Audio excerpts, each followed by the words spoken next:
जब लकड़हारा बेहोश होकर गिर पड़ा तो उसी दौरान एक दरवेश का वहां से गुजर हुआ।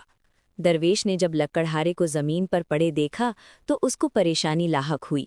उसने सबसे पहले दरवेश को जगाने की कोशिश की और उसको होश में लाकर उसने उससे दरियाफ्त किया कि भाई क्या माजरा है, आपको क्या हुआ है।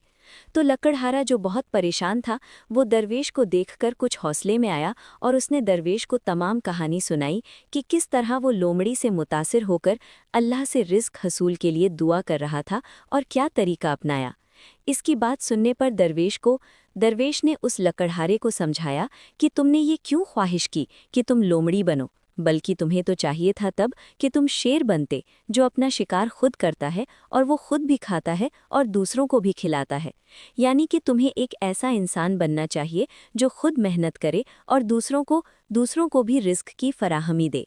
दरवेश की बातों का इस लकड़हारे पर इस कदर असर हुआ कि उस लकड़हारे ने ये फैसला किया कि वो आइंदा कभी भी इस तरह की बात अपने दिमाग में नहीं लाएगा। चुनाचे लकड़हारे ने दूसरे दिन अपनी कुल्हाड़ी उठाई और जंगल में आ गया और वहां पर उसने बहुत सी लकड़ियां काटी और उनको लेकर अपने गांव वापस आया। लोगों ने जब उसको इस तरह से देखा तो वो भी बहुत खुश हुए।